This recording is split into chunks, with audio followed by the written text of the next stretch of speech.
Welcome to Jyothi TV. ముందుగా headlines చూద్దాం. ఉస్మానియా ఆసుపత్రి కొత్త భవనాలపై సీఎం రేవంత్ సమీక్ష. నిర్మాణ వేగవంతీకరణకు అధికారులకు ఆదేశాలు ఇచ్చిన సీఎం. ప్రజారోగ్యానికి ప్రాధాన్యం, హాస్పిటల్ అభివృద్ధి లక్ష్య సాధన. నిధుల వినియోగం, నాణ్యతపై కఠిన ఆదేశాలు జారీ. మార్ని వాట్సన్తో విద్యా భాగస్వామ్య చర్చల లోకేష్. అంతర్జాతీయ యూనివర్సిటీలతో విద్యా కలయిక దిశగా ఏపీ ప్రభుత్వం. గ్రామీణ యువతకు గ్లోబల్ అవకాశాలు కల్పించాలని లోకేష్.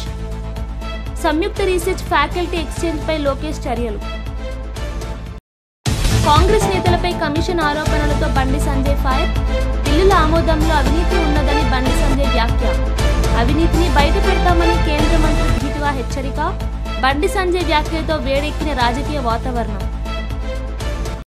ఎర్రవల్లిలో కేసీఆర్ కేటీఆర్ వ్యూహ సమావేశం. జూబ్లీహిల్స్ ఉప ఎన్నికపై బీఆర్ఎస్ నేతల కీలక చర్చ. అభ్యర్థి ఎంపిక, ప్రచార ప్రణాళికపై సమీక్ష సమావేశం. ఉప ఎన్నికకు సిద్ధం, బీఆర్ఎస్ టాస్క్ ఫోర్స్ ఏర్పాటు. ఎర్రవల్లిలో కేసీఆర్ హోంలో కేటీఆర్ హరీష్ రావు సమక్షంలో పార్టీ అగ్రనాయకుల సమావేశం నిర్వహించారు. జూబ్లీహిల్స్ ఉప ఎన్నికపై భారత రాష్ట్ర సమితి వ్యూహాలపై చర్చ జరుగుతూ ప్రచార సరళి, అభ్యర్థి ఎంపిక, ఓట్ బ్యాంక్ ప్రణాళికపై వివరంగా చర్చించారు. కేసీఆర్ రేపు ఇన్ఛార్జ్ల సమావేశాన్ని దృష్టిలో ఉంచుకొని అన్ని ప్రాంతాల ప్రచార సాధనాల దక్షతలను సమీక్షించారు. సమావేశంలో ఎన్నిక కమాండో కేంద్రాలు, ఫీల్డ్ తలంపులు, మీడియా వ్యూహాలు, సామాజిక మాధ్యమాల టార్గెట్ ప్రచారం వంటి అంశాలు నిర్ణయించబడ్డాయి. పార్టీ నేతలు పైచూపుతో ప్రతి శ్రేణి పనులను నిష్పక్షపాతంగా పర్యవేక్షిస్తామని పేర్కొన్నారు. ఉప ఎన్నికకు సంబంధించి సమయానికి పూర్తి సిద్ధత ఉండేందుకు స్థానిక నేతలకు బాధ్యతలు కేటాయించారు. ఈ సమావేశం తర్వాత ప్రత్యేక టాస్క్ ఫోర్స్లను ఏర్పాటు చేసి ఫీల్డ్ రిపోర్టింగ్ ప్రారంభమయ్యేది.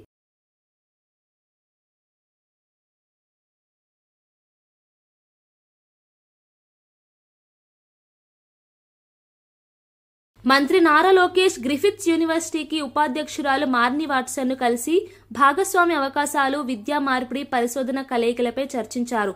వాణిజ్య, విద్య మరియు సంస్కృతి పరస్పర సహకారం విషయంలో రాష్ట్రం, విదేశీ యూనివర్సిటీల మధ్య సమన్వయాన్ని పెంపొందించేందుకు చర్యలు పెట్టుబడాలని ఆలోచించారు. యువ విద్యార్థుల కోసం అవకాశాలు, సంయుక్త రీసెర్చ్ ప్రోగ్రాంలు, ఫ్యాకల్టీ ఎక్స్చేంజ్ల అమలు వంటి అంశాలను చర్చలో ముందుకు తీసుకొచ్చారు. గ్రామీణ ప్రాంతాల్లో నైపుణ్యాభివృద్ధి తరగతులకు అంతర్జాతీయ నిపుణుల భాగస్వామ్యం అందించడం ద్వారా ప్రాంతీయ యువతకు గ్లోబల్ అవకాశాలు కల్పిస్తామని వారు నిర్ణయం తీసుకున్నారు. తర్వాతి పాయింట్లపై టెక్నికల్ టీంలతో వర్కింగ్ పత్రాలను సిద్ధం చేయాలని నిర్ణయించారు.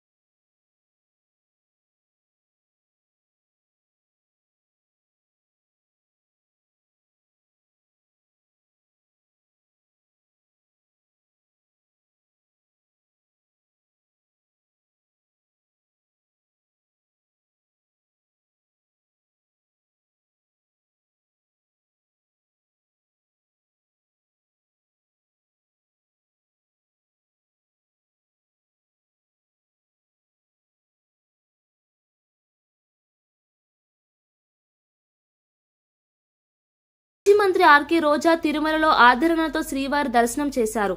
ఆలయ సంస్కృతి, పూజారుల నిర్వహణ, భక్తుల క్రమదర్శకం పరిరక్షణపై వారు ఆచరణలో భాగంగా స్వామివారిని దర్శించి ఆశీర్వచనాలు పొందారు. స్థానిక భక్తులతో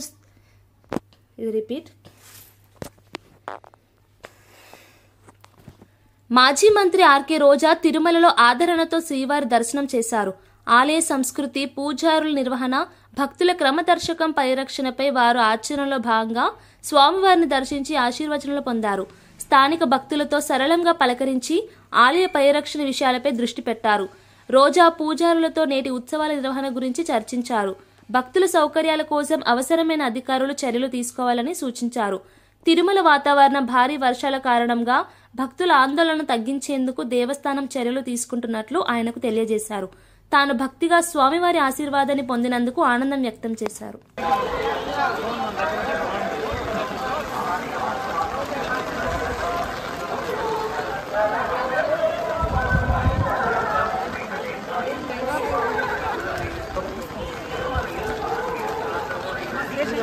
Nah,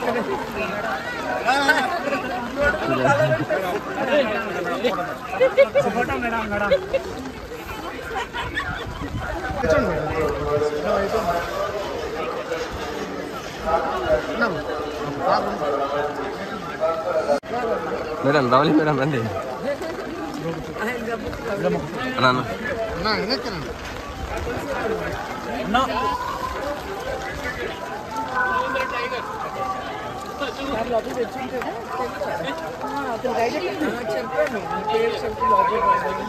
జగిత్యాల కాంగ్రెస్ పార్టీ అంతర్గతంగా తాజా వివాదం చోటు చేసుకుంది. సీనియర్ నాయకుడు జీవన్ రెడ్డి పార్టీలో తాను తమ అనుచరులకు ప్రాధాన్యత ఇవ్వలేదని తీవ్ర అసంతృప్తి వ్యక్తం చేశారు. దీపావళి వేళ పార్టీలో ఎదురయ్యే ఇలాంటి ఉదంతం నాయకత్వానికి పరిమితి పడించకూడదని ఆయన అన్నారు.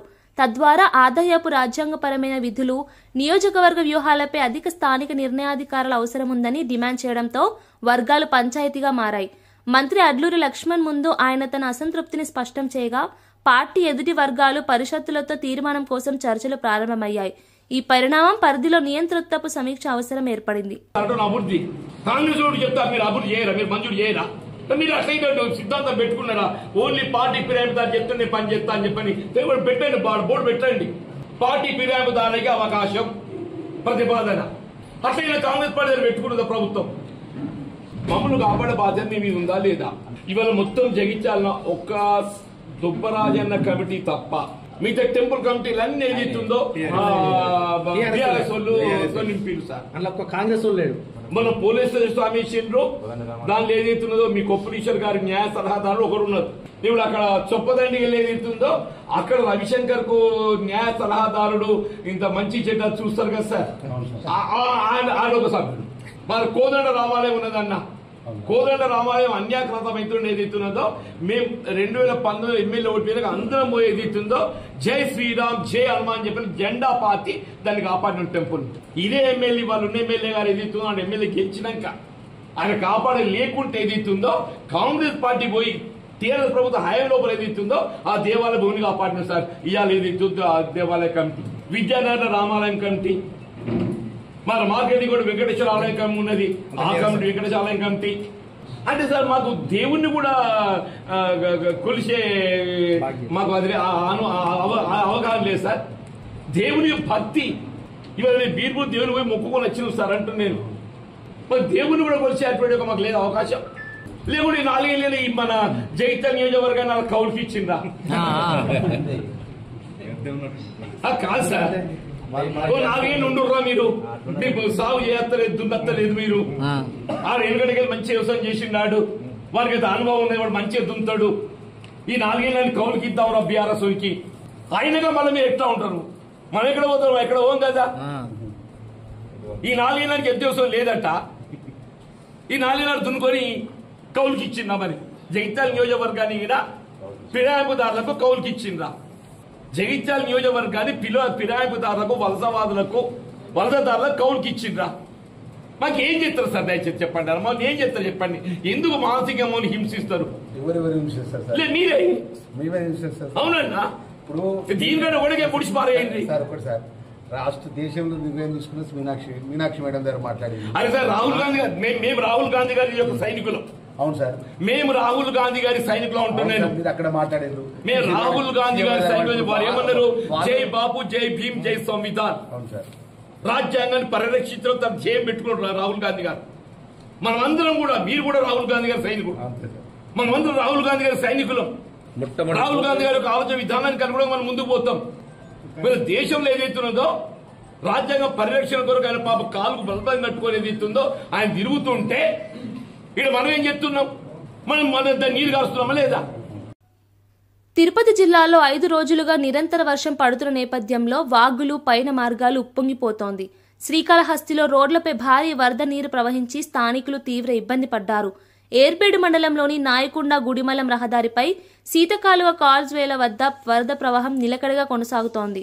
పలు ప్రాంతాల్లో ఇళ్లలోకి నీరు చేరి ప్రజలు అక్కడి నుంచి మరలుకోవాల్సి వచ్చిందని ఆందోళన వ్యక్తమైంది. తిరుమలలో వరద కారణంగా భక్తుల రద్దీ, ఆలయ నిర్వహణలో సవాళ్లు ఎదురవుతున్నాయి. దేవస్థానం అలర్ట్గా పనిచేస్తూ భక్తుల రహదారులు, ఆశ్రయ స్థలాల ఏర్పాట్లపై చర్యలు చేపడుతుంది. వాతావరణ శాఖ ఆహ్వానించిన హెచ్చరికలను వినికిడి చేయాలని అధికారులు కోరుతున్నారు.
కేంద్ర మంత్రి బండి సంజయ్ కాంగ్రెస్ నేతలపై కఠిన వ్యాఖ్యలు చేశారు. కాంగ్రెస్ నాయకులు కమిషన్లు తీసుకుంటున్నట్లు ఆధారాలు ఉన్నందున అవి ప్రజల మధ్యపై చర్చగా మారాయని ఆయన పేర్కొన్నారు. బిల్లులు కమిషన్ల కారణం లేకుండా ఆమోదం పొందడం లేదని ప్రజలు భావిస్తున్నారని అభిప్రాయపడ్డారు. ఆయన వ్యాఖ్యల ప్రకారం రాజకీయాల్లోటే తాము నిజాలను బయటకు తీస్తామన్నారు. పార్టీ హేతుబద్ధతపై సవాలు విసిరిన ఆయన అచ్చుతప్పుల వెలుగులో అవినీతుల్ని బయటకు తేవాలని సంచలనం రేపే దృక్కోణాన్ని పునరుద్ధరించారు. ఈ వ్యాఖ్యలు రాజకీయ పరిసరాల్లో తులనాత్మక చర్చలను రేకెత్తించాయి. ఏ మంత్రి ఖండించాలి ఇంతవరకు? అన్ని విషయాలు ఖండిస్తలేరు, ఎందుకంటే ఆధారాలు ఉన్నాయి. ఎంత బిల్లుకు ఎంత పర్సెంటేజో మంత్రులు ఏ విధంగా తీసుకుంటారో ఆధారాలతో సహా ఉన్నాయి. చివరకు కాంట్రాక్టర్లు పోయి సచివాలయం ముందు ఆందోళన చేసే పరిస్థితి వచ్చింది. ఏపీ లిట్ క్యాప్ చైర్మన్ పిల్లి మాణిక్యరావు మీడియా సమావేశంలో అంబేద్కర్ విగ్రహానికి నిప్పు పెట్టిన అనే సంఘటనపై ప్రశ్నించారు. వైఎస్సీపీ సర్పంచ్ ను పార్టీ నుంచి ఎందుకు సస్పెండ్ చేయలేదో జగన్ కు ప్రశ్న వేయడంతో రాజకీయ వర్గాల్లో తీవ్ర స్పందన వచ్చింది. ఈవెంట్లపై పక్షబలం ద్వారా నిర్దిష్ట చర్యలు ఎందుకు తీసుకోవడం లేదు అనేది ఆయన ప్రధాన అంశంగా వివరించారు. మీడియా ప్రశ్నలకు ఇచ్చిన సమాధానాల్లో ఆయన న్యాయం నియమాలపై దృష్టిని పెట్టి ఆవేదన వ్యక్తం చేశారు. ఈ ప్రకటనతో రాజకీయ వాతావరణంలో చర్చలు మరింత తీవ్రతకు వచ్చినట్లు తెలుస్తుంది. మిగతా వాళ్ళకి తెలియదు, కానీ ఆ ముఖం అమాయకంగా పెట్టి చంద్రబాబు నాయుడు గారే ఈ పని చేశారు అని చంద్రబాబు నాయుడు గారి చేతిలో కత్తి పెట్టి నారాసుర రక్త చరిత్రని రాసి ఏం తెలియనట్టు బాడీ దగ్గరికి వెళ్ళి చూసి వచ్చి ప్రెస్ మీట్ పెడతా ఉన్నాడు. అంటే ఎంత దారుణమైనటువంటి స్వభావం ఉండాలి. నిజంగా ఆ స్థాయిలో వాళ్ళ బాబాయి మరణానికి గురైనప్పుడు కనీసం ఎంత నటన చేయాలనుకున్నా కానీ దొరికిపోతారు. కమల్ హాసన్ అమ్మ మొగుడులాగా ఉన్నాడు. ఆ ముఖం చూడండి. కమల్ హాసన్ అన్న ఎక్కడైనా తడబడతాడు, కానీ వాళ్ళ బాబాయిని చంపింది తర్వాత గూగుల్ టేక్అవుట్ ద్వారా తెలిసింది. సిబిఐ చాలా విషయాలు బయటపెట్టింది. అనేకమైనటువంటి సాక్ష్యాలు ఆధారాలు మొత్తం లభ్యమైనవి. ఇప్పుడు సభ్య సమాజం మొత్తానికి తెలుసు ఇలా పాత్ర ఉందని. అప్పటికే అతనికి మాత్రమే తెలుసు ఆ పాత్రలో ఇతనే ఉన్నాడని. కానీ ఏమి తెలియనట్టు ముఖం అట్ట పెట్టుకున్నాడు. వీళ్ళకి ఎలాంటి ట్రైనింగ్ ఇచ్చాడంటే సేమ్ ఇలాంటిదే. నిన్న నేను చెప్పినట్టు చిత్తూరు జిల్లా గంగాధర నెల్లూరు నియోజకవర్గంలో అక్కడ ఎదురుకుప్పం అనే మండలంలో దేవలంపాడు గ్రామంలో వైసీపీకి సంబంధించినటువంటి ఎవరైతే గోవింది అనేవాడు ఉన్నాడో అతను నేను చెప్పినట్టుగానే కాల్చి అంబేద్కర్ విగ్రహాన్ని ఆ విషయాన్ని ఆంధ్రప్రదేశ్లో ప్రపంచ విజ్ఞాన దిక్సూచికైనటువంటి డాక్టర్ బిఆర్ అంబేద్కర్ గారి విగ్రహాలు తగలబడతా ఉన్నాయి. దుండగులు తగలబెడతా ఉన్నారు. దళితుల ఆత్మగౌరవాన్ని కాపాడండి, ఈ రాష్ట్రంలో సరైనటువంటి పరిపాలన లేదు అని చెప్పేటువంటి ఒక పెద్ద నాటకం ఎట్లా చేశాడు గోవిందయ్య, అది ప్లే చేయండి.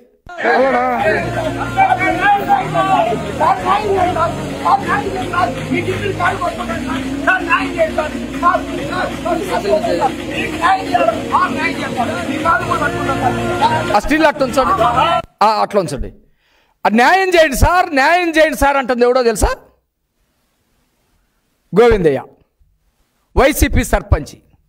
అంటే అది ధర్నాకి ముందు రోజు అంబేద్కర్ విగ్రహాన్ని తగలబెట్టాడు. ఇతర పెట్రోల్ పోసి తగలబెట్టాడు. ఆ ఊర్లో వాళ్ళకి తెలీదు, ఆ నియోజకవర్గంలో వాళ్ళకి తెలీదు, రాష్ట్రానికి తెలీదు. పెట్రోల్ పోసి తగలబెట్టింది ఇతనే, పోలీసులు ఫోన్ చేసింది ఇతనే. తెల్లవారి పొద్దున ధర్నా చేస్తూ ఉన్నాడు. ఈ ధర్నాకి నారాయణ స్వామి వచ్చాడు, ఈ ధర్నాకి కరుణాకర్ రెడ్డి వచ్చాడు. వీళ్ళిద్దరి సమక్షంలో ధర్నా చేస్తూ జగన్మోహన్ రెడ్డి ఏమో కమల్ హాసన్ మించిపోయాడు, జగన్ రెడ్డిని మించిపోయాడు వీడు గోవిందయ్య. సార్ మాకు న్యాయం చేయండి సార్, మా అంబేద్కర్ సార్, మా అంబేద్కర్ని కాల్చేశారు సార్. ఈడే కాల్చింది మళ్ళీ ధర్నా చేస్తున్నాడు. అంటే జగన్ స్కూల్లో నేరస్తులు ఎలా ఉంటారు, జగన్ స్కూల్లో నేరస్తులు ఎలా ఉంటారంటానికి ఇది ఉదాహరణ. అసలు ఎవడు వల్ల ఇదా? అరే నీ అమ్మ, నేను రాత్రి పెట్రోల్ పోసి తగలబెట్టాను, ఏదో ఒక పద్ధతిలో నన్ను పట్టుకుంటారేమో. పోలీస్ డాగ్స్ వచ్చినాయి, పోలీస్ డాగ్స్ మొత్తం తిరిగినాయి. సీసీ కెమెరాలు చూశారు పోలీసులు, సీసీ కెమెరాలో ఇతరని తేలింది. అయితే అది విశాఖపట్నం జిల్లా నక్కపల్లి బల్క్ డ్రగ్ పార్క్ పరికల్పనకు వ్యతిరేకంగా రాజయ్యపేట మత్స్యకారులు 39వ రోజు నిరసనలు చేస్తున్నారు. పెద్ద ఎత్తున నినాదాలతో పాటు స్థానిక ప్రజల ఆందోళన పెద్దదైపోయింది. వైసీపీ సీనియర్ నేత బొత్స సత్యనారాయణ, ఎమ్మెల్యేలు సంఘటన స్థలాన్ని సందర్శించి పరిస్థితి ఇవ్వబడిన పరిమిత అనుమతులతో చర్చలు చేశారు. పోలీసులు 48 మంది వైసీపీ నాయకులకు మాత్రమే అనుమతి ఇచ్చినట్లు సమాచారం. ఈ నియంత్రణలతో నిరసనకారుల ఫలితాలు, భద్రతా పట్టుతున్న చర్యలు కొనసాగుతున్నాయి. మత్స్యకారుల ఆందోళన పరిరక్షణకి సంబంధించి స్థానిక పరిరక్షణ పర్యవేక్షణకు అధికారులు మధ్యవర్తిత్వం చేస్తామని ప్రకటించారు. నెల్లూరులో ట్రాజడీ బాధిత లక్ష్మీనాయుడు కుటుంబ సభ్యులకు పరిహార చెక్కులు మంత్రి నారాయణ అందజేశారు. ఈ కార్యక్రమంలో స్థానిక అధికారులు, గ్రామ ప్రజలు పాల్గొన్నారు. మంత్రి కుటుంబ సభ్యులకు ప్రాధాన్యతగా వెళ్లి బాధిత కష్టాలను తేలికపరిచే విధంగా వాక్చాతు ప్రకటనలు ఇచ్చారు. ఇలా బాధిత కుటుంబాలు ఆర్థిక సంఘటనలు ఎదుర్కొనే సమయంలో ప్రభుత్వం పాక్షికంగా మద్దతు అందిస్తుందనే సందేశాన్ని రిలీజ్ చేశారు. నేతృత్వం ద్వారా బాధిత కుటుంబాలు తర్వాత కూడా ఇలాంటి చర్యలు పునరావృతం కాకుండా వ్యవహరించి చూడాలని మంత్రి సూచించారు. ఇద్దరు పిల్లలు, 4 సంవత్సరాల పాప, 2 సంవత్సరాల పాప. ముఖ్యమంత్రి గారు స్పందించి కమిటీ వేశారు. అటు హోమ్ మినిస్టర్ గారితోనూ, నాతోనూ, మరియు శ్రీనివాస్ అని జనసేన నుంచి, అదేవిధంగా బీజేపీ నుంచి పోయి డిస్కస్ చేయడం జరిగింది.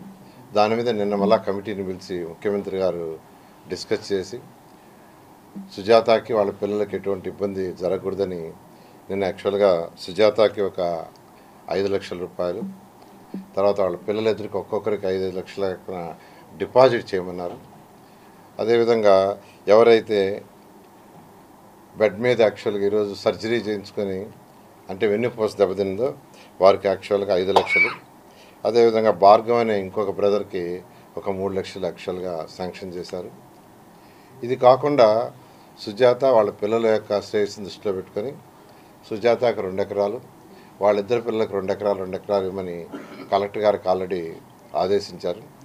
అదేవిధంగా ఎవరైతే వెన్నుపూస డ్యామేజ్ అయ్యి దెబ్బతిన్నారో వారికి 5 లక్షలతోటే ఒక 4 ఎకరాలు ఇచ్చే విధంగా ఈ విధంగా యాక్చువల్గా వారి కుటుంబాన్ని ఆదుకునే విధంగా, వీటన్నిటికంటే ముఖ్యంగా ఏంటంటే ఫాస్ట్ ట్రాక్ కోర్టు వేసి వీలైనంత తొందరలో ఎవరైతే ఈ యొక్క ఇష్యూలో ఇన్వాల్వ్ అయ్యాడు హరిచంద్ర ప్రసాద్, అతనికి సపోర్ట్ చేసిన అందరినీ శిక్షించాలని ఫాస్ట్ ట్రాక్ కోర్టుని ఏర్పాటు చేయడం జరిగింది. పునఃస్మరణీయ రాజకీయ దృశ్యంలో మాజీ ఎమ్మెల్యే గడారి పవన్ ప్రభాకర్ పై విమర్శలు మెత్తబట్టారు. నిన్ను పొన్నం ప్రభాకర్ దున్నపోతు అన్నా స్పందించలేదు అని చెప్పి నీ నియోజకవర్గంలో నీ పేరు సొల్లు లక్ష్మణ్ గా ఉంటుందా అనే తీపి ప్రశ్నలతో ఆయన లక్ష్మణ్ పై తీవ్ర అభిప్రాయాన్ని వ్యక్తం చేశారు. ఈ వ్యాఖ్యలతో స్థానిక రాజకీయ చర్చలు వేడెక్కాయి. మాజీ ఎమ్మెల్యే యొక్క ఉద్దేశపు వ్యాఖ్యలపై పార్టీ వర్గాల స్పందనలు ఇప్పుడు పరిశీలనలో ఉన్నాయి. తద్వారా నియోజకవర్గ శాసన నాయకత్వ విశ్వసనీయతపై ప్రచారం గమనార్హంగా పెరిగింది. ఏం మాట్లాడుతున్నారు లక్ష్మణ్ కుమార్ గారు? చేద్దామా ప్రమాణం? ఓకే, నేనంటలేను. మీ సహచర మంత్రి పొన్నం ప్రభాకర్ మీడియా సాక్షిగా మైకు బంద్ అయిందనుకొని వాడు దున్నపోతుగాడు అన్నమాట. దాని గురించి మరి ఆయన ప్రమాణం చేస్తాడు, నువ్వు ప్రమాణం చేస్తాడు, ప్రమాణం చేయరు. మరి అందరిలో పట్టుకొని నిన్ను పట్టుకొని దున్నపోతు అంటే కూడా కనీసం స్పందించకుండా, మాట్లాడకుండా, దాని గురించి పంచాయతీ చేయకుండా ఆత్మగౌరవాన్ని తాకట్టు పెట్టేటువంటి బతుకు నీది. తెలంగాణ ఆత్మగౌరవం కోసం జైళ్ల పాలై కేసులు పెట్టుకొని ఉద్యమకారుల లెక్క నిలబడి తెలంగాణను సాధించి 10 సంవత్సరాలు కేసీఆర్ గారి నాయకత్వంలో హరీష్ రావు గారు కానీ, కేటీఆర్ గారు కానీ మంత్రిగా పనిచేస్తూ అత్యద్భుతమైనటువంటి పరిపాలన అందించినటువంటి నాయకులు మా వాళ్ళు. వీళ్ళ మీద నువ్వు మాట్లాడుతున్నావు ప్రమాణం చేద్దామా అని చెప్పి. మరి చేద్దాం పరు. ఇప్పుడు పొన్నం ప్రభాకర్ చేస్తావా, నువ్వు చేస్తావా? షేర్ మరి ప్రమాణం. అసలు విషయం ఏంటంటే ఇంకా మైకు బంద్ కాకముందుకు మాట్లాడిన మాట ఈయన అంటారట. మరి నాకు తెలియదు. అలా పొన్నం ప్రభాకర్ గారు అనుకుంటున్నాయి వీడు సొల్లు లక్ష్మణ్ అన్నారు. ఆయన సొల్లు లక్ష్మణ్ అంటాట కాన్సెన్స్లో, నాకు తెలియదు. అలా పొన్నం ప్రభాకర్ అది రికార్డు కాలే మీడియాలో. దున్నపోతాను అది ఒకటే రికార్డ్ అయింది. ఈ సొల్లు లక్ష్మణ్ మాట్లాడితే కూడా నోటికి ఏదో వస్తుంది మాట్లాడి 5 సార్లు పోటీ చేసినావు, మహమ్మద్ గజ్ని దండయాత్ర చేసినట్టు చేయంగా సరే 4 సార్లు ఏడ్చుకుంటూ తిరిగి సంపుకుంటురా, సాదుకుంటురా, ఇదే ఇదైందని కాలు మొక్కుడు తిరిగితే గెలిపించే అవకాశం వచ్చింది, మంచిదే. అదృష్టవశాత్తు మంత్రి కూడా అయినావు. ఏం చేయాలి మరి క్యాబినెట్లా? మేం చెప్తేనే ఏం జరిగింది అనేటువంటిది. క్యాబినెట్ లోపల ఏం జరిగిందో నువ్వు చెప్పు మరి. ప్రెస్ మీట్ పెట్టి క్యాబినెట్ సమావేశంలో ఈరోజు ఇది జరిగిందని చెప్పినావా? మరి ఏం జరగదు. ఎందుకు జరగదంటే పంచాయతీ మొత్తం కమిషన్ల మీద, కాంట్రాక్టర్ల మీద, మీ సహచర మంత్రులు మాట్లాడే మాటలు, మీ సహచర మంత్రి కొండ సురేఖ బిడ్డ మాట్లాడుతున్నటువంటి మాటలు. ఆమెనే చెప్పింది కదా ముఖ్యమంత్రి అన్నదమ్ములకు ఎందుకండి గన్మెన్లు, మాకేమి ఇక్కడ గాడిని తీసేసిరు మా అమ్మ మంత్రి ఉంటే కూడా, ఏమిటి చేస్తారు వాళ్ళకు దందాలు చేసుకోవడానికి కాకపోతే అని మాట్లాడిన మాట వాస్తవం కాదా? దక్కన్ సిమెంట్స్ వాళ్ళకు పీసీబీ నోటీసు పంపించి దాంట్లో సుమంత్ అంటోడు అవుట్ సోర్సింగ్ ఎంప్లాయీగా పెట్టుకున్నామా మంత్రి అయినాక ఆ డిపార్ట్మెంట్లో పీసీబీలో ఆ నుంచి ఓఎస్డీగా పెట్టుకొని మనకు అర్హతనే లేదు వానితో బ్లాక్మెయిల్ చేయించి డబ్బులు డిమాండ్ చేస్తే ఆయన మళ్ళీ రేవంత్ రెడ్డి పిలుచుకొని దాన్ని రోహిన్ రెడ్డి పిలుచుకొని కూర్చొని ఒక 100 కోట్ల సెటిల్మెంటు పంచాయతీ వీడు వానన్నా వాడు వీనన్నా ఏంటంటే అంత ప్రజల పంచాయతీ లాస్ట్కి ఏం చేసి చాలా కప్పుకుని 100 కోట్ల వాళ్ళు నీకు 25 నాకు 25 అని పంచుకొని క్లోజ్ చేసుకురు. ముఖ్యమంత్రి రేవంత్ రెడ్డి ఉస్మానియా జనరల్ హాస్పిటల్ కొత్త భవనాల నిర్మాణ అభివృద్ధి పనుల పురోగతిపై విశ్లేషణ కోసం ఉన్నతాధికారులతో సమీక్ష నిర్వహించారు. జూబ్లీహిల్స్లోని సీఎం నివాసంలో జరిగిన సమావేశంలో ఆరోగ్య శాఖ, ఆర్ఎన్బి, డీజీపీ, కలెక్టర్ తదితరులు పాల్గొన్నారు. నిర్మాణ వేగవంతీకరణ, నిధుల నిర్వహణ, సాంకేతిక సమస్యలు, భవన నాణ్యత నిర్ధారణ వంటి అంశాలను చర్చించారు. హాస్పిటల్ పనులకు ప్రాధాన్యమిస్తూ వచ్చే వారాల్లో లక్ష్య సాధన పథకాలను అమలు చేయాలని సూచించారు. ప్రజారోగ్య పరిపుష్టి కోసం వేగవంతమైన నిర్ణయాలు తీసుకోవాలని అధికారులను నిర్ణయించుకున్నారు.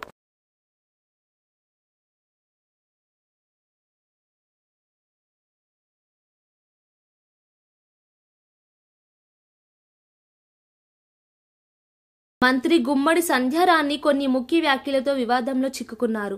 జనానికి జ్వరం వస్తే నా సంబంధమా వంటి వ్యాఖ్యలు సామాజిక మాధ్యమాల్లో తీవ్ర ప్రతిస్పందనలకు దారితీస్తున్నాయి. ఆమె తాను కూడా వారంతో జ్వరం అనుభవించిందని చెప్పడంతో బాధిత అంశంపై చర్చ ఊదారింది. ఆరోగ్య సమస్యలు, ప్రభుత్వ బాధ్యతలపై ఈ వ్యాఖ్యలు సున్నితమైన అంశాలను కలిగిస్తున్నందున పార్టీ వర్గాలు మరియు సామాజిక నాయకులు తీవ్ర ఆందోళన వ్యక్తం చేస్తున్నారు. ఈ ప్రకటనలపై స్పందనల సమీక్ష ప్రధానంగా అవసరమైందని భావిస్తున్నారు. నేను కూడా గత 1 వీక్ గా ఫీవర్తో బాధపడుతున్నాను. అంటే ఏమనంటే ఈయనంటాడు ఎంత దారుణం అంటే మంత్రి ఏం చేస్తుంది, గాడిదలు కాస్తుంది అని అడిగాడు జగన్మోహన్ రెడ్డి. అంటే ఇంతకు పూర్వం ఆయన ఏం కాల్సి ఇవ్వడం అని నాకు తెలియదు, కానీ అంటే ఎవరికైనా జ్వరం వస్తే అది మంత్రి బాధ్యత నాకు తెలియక అడుగుతున్నాను. ఎవరికైనా జ్వరం వస్తే అది మంత్రి బాధ్యత, నాకు జ్వరం వచ్చింది మరి ఎవరిది బాధ్యత? నాదేనా బాధ్యత? అప్పుడు కూడా పిటిషన్ కమిటీ చైర్మన్ రఘురామకృష్ణంరాజు అధ్యక్షతన ఫుడ్ అండ్ సేఫ్టీపై సమీక్షా సమావేశం నిర్వహించారు. సమావేశంలో పల్లా శ్రీనివాస్, కొణతాల రామకృష్ణ, విష్ణుకుమార్ రాజు మరియు ఇతర అధికారులు పాల్గొన్నారు. హిమోఫిలియా వ్యాధి వైద్య చికిత్స, కేజీహెచ్లో అందుబాటులో ఉన్న సదుపాయాలు, ఇంజెక్షన్ల సరఫరా వంటి అంశాలపై వైద్యులతో చర్చ జరిగింది. గత వారం మెడికల్ అండ్ హెల్త్ మీద రివ్యూ జరిగినప్పుడు ముఖ్యమంత్రి గారు చెప్పారు. 450 మంది రిక్వైర్మెంట్ 500 మంది వరకు ఉన్నప్పుడు సరే టు స్టార్ట్ విత్ 150, ఉన్న వాళ్ళు 54, ఒక 200 మంది ఉంటారు. అయినప్పటికీ మరింత పెంచుకోవాల్సిన అవసరం ఉంది. కొన్ని దాన్ని ఇప్పుడు మనకి విలేజ్ సెక్రటేరియట్స్ లో బయోటెక్నాలజీలో పిహెచ్డి చేసిన వాళ్ళు చాలా మంది ఉన్నారు. మైక్రోబయాలజీలో, బయోటెక్నాలజీలో they have excellent qualification. So కాబట్టి వాళ్ళని ఎలా వాడుకోవాలి? ఇన్ఫాక్ట్ కలెక్టర్ గారికి అయితే మేము ఒక సూచన ఏం చేసామంటే ఒక 14 మంది MSc and post doctor fellowship చేసిన ఆ ర్యాంక్ వాళ్ళు వేరియస్ పంచాయతీలో పంచాయతీ సచివాలయాల్లో ఉన్నారు. వాళ్ళని ఒక టెస్ట్ కేసు లాగా మనం ప్రభుత్వం మీద డెసిషన్ పెట్టి వాళ్ళ డెసిషన్ తీసుకునేదాకా ఆగడం కాకుండా ఈ 14 మందిని ఇమ్మీడియట్ గా ఇక్కడ కొత్తగా వచ్చే ల్యాబ్ లో కానీ ఏదో రకంగా మీరు ఒక ట్రయల్ లాగా వాడగలిగితే వాళ్ళని ఉపయోగించుకుని వాళ్ళ సర్వీసెస్ బాగున్నాయి అని అనుకుంటే ఒక రోల్ మోడల్ లాగా ప్రతి జిల్లాలో మనకి మంచి క్వాలిఫికేషన్ తో ఉన్న వాళ్ళు ఉన్నారు.